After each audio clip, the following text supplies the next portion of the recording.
So in the present lecture, we are going to discuss about the black body radiation spectrum, the quantum mechanical description. Initially, we have studied about the classical picture of black body spectrum, and after failure of classical picture, the quantum mechanical description begins. And so we this is a very interesting formulation, and this is the foundation of quantum mechanics. So now we are going to discuss about this quantum mechanical description of black body radiation spectrum in detail. So the content of the presentation are such that first portion is that the introduction, that what is black body and what is the classical description, and it's just a revision of the previous lecture. So after that we'll discuss where the classical law fails and where the beginning of the Planck's law. Again that we are going to discuss about the application of black body. So these are the content of the presentation. Before the study of black body theory, we should know about the beginning of quantum mechanics and failure of classical physics. So at the end of 19th century, physics consists of a Newtonian physics, and or you can say in general way Newtonian classical mechanics, that is used to predict the dynamics of material body. That means everything which is happening around us is can be explained with the help of Newton's law. And second is the Maxwell's electromagnetic theory, which is helped to study the radiation individually, and matter and radiation were described in terms of particles and waves respectively. Okay, so the interaction between matter and radiation were only described by the Lorentz force and or by the thermodynamics. So this is the only two tools that we can describe the matter and radiation or the interaction between them. So at the turn of 20th century, classical physics are challenged by two fronts. First one is the relativistic domain, that is hypothesized, or that is given by the Einstein, and this is called the Einstein theory of relativity, in which Einstein theory of relativity showed that the Newton's classical physics phase at speed of the object is comparable to the speed of light. Means when any object is moving comparable to the speed of light, then we are not able to explain the dynamics of the object with the help of Newton's law.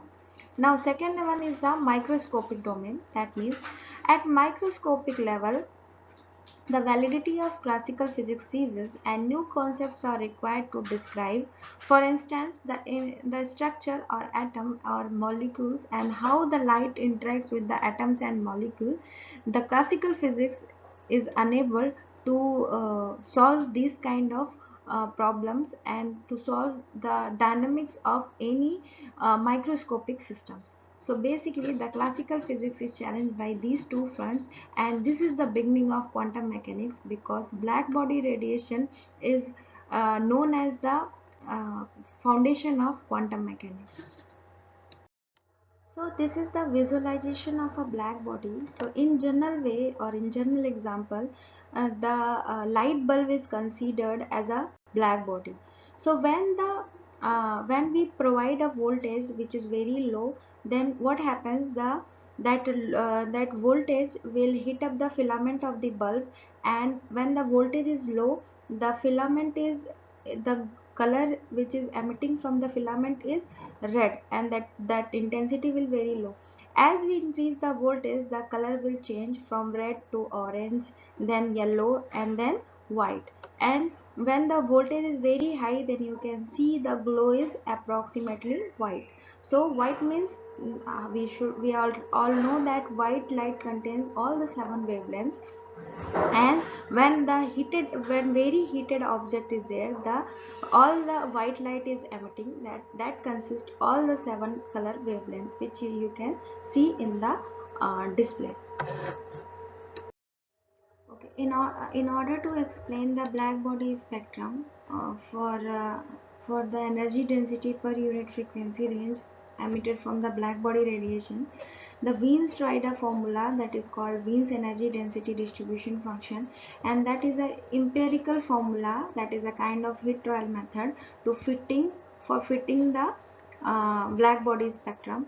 So they have given an empirical formula between the energy density and a frequency. So that formula is given as U equals to, U is denoted as energy density per unit frequency range, is equals to A nu cube e to the power minus beta nu upon T, where A and beta are empirically defined parameter that can be adjusted for fit of the experimental data.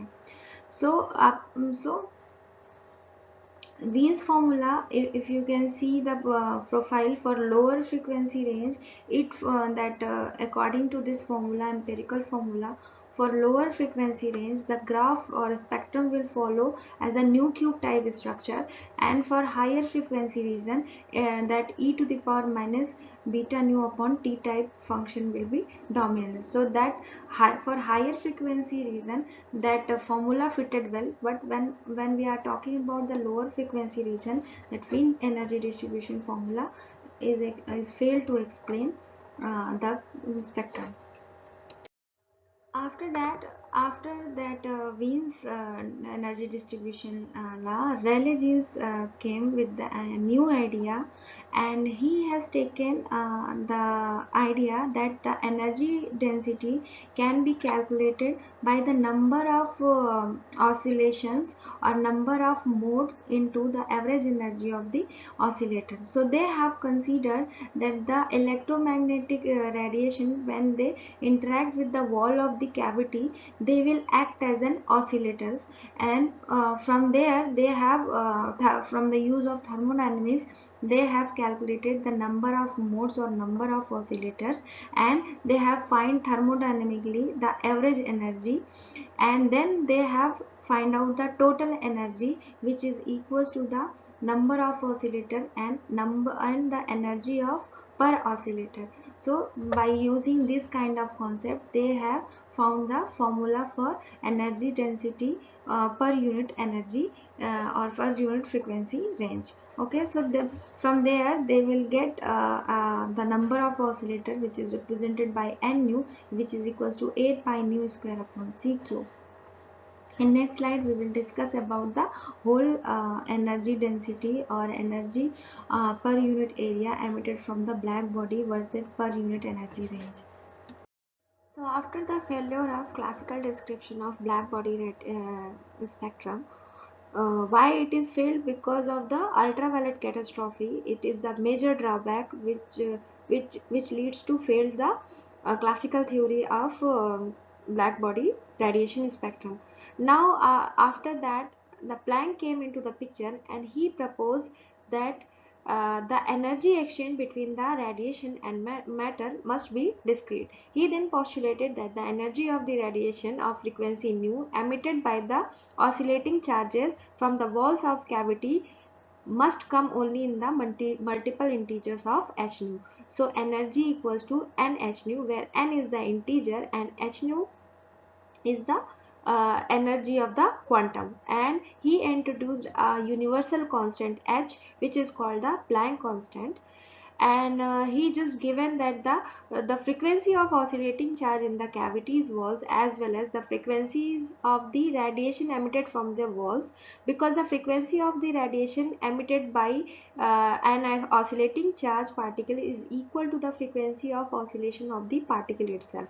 So the energy transfer between the, or energy exchange between the matter and radiation is not continuous, but it is discrete, and the energy exchange can be takes place by the quantum, and that will be the multiple integer multiple of h nu.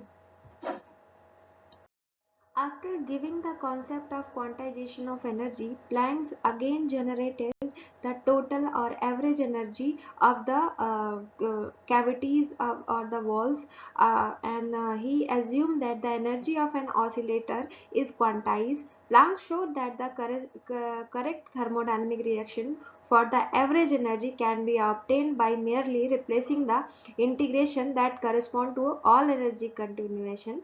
So he just replaced the classical continuity theory, and he just given a discreteness of energy theorem, and he just found the average energy of the oscillators, and he just found that E equals to average energy of E equals to h nu upon e to the power h nu upon kt minus 1, and the energy density per unit frequency of the radiation emitted from the whole of a cavity is given by U equals to 8 pi nu square upon c cube into h nu upon e to the power h nu upon kt minus 1. This is known as the Planck's distribution. This is known as Planck's distribution, and it gives the perfect fit for the black body radiation spectrum. And in the next slide we are going to discuss how the all the three laws are well perfectly matched with the with the quantum theory of Planck's distribution. Okay, so next slide we are going to discuss about that. So at higher frequency, when h nu is greater than kt, and e to the power h nu upon kt tends to infinity, which means that energy density u nu d nu is tending to 0 as observed. So no more ultraviolet catastrophe. At low frequency, where the Rayleigh-Jeans formula is a good approximation of the data, h nu is less than kt, and h nu upon kt is less than 1. In general, e to the power x, when x is very small, then we can expand e to the power x as a 1 plus x square upon factorial 2 plus x cube upon factorial 3, and so on. So if x is very small, then e to the power x is considered as an approximative is equals to 1 plus x. So for h2 upon kt is less than 1, we have 1 upon e to the power h2 upon kt minus 1 is approximately equal to 1 upon 1 plus h nu upon kt minus 1, and we will get the kt upon h nu. So thus at lower frequency, Planck formula becomes u nu d nu equals to 8 pi kt upon c cube nu square d nu, which is the Rayleigh-Jeans formula. So Planck formula is clearly perfectly matches with all the results and all the fitting of the black body spectrum. So it is a perfect fit formula given by the Planck to for the black body spectrum.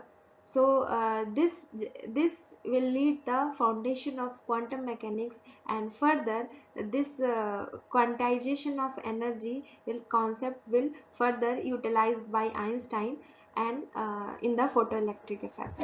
So the photoelectric effect is the experimental evidence of the Planck hypothesis or Planck distribution or Planck discreteness of energy concept.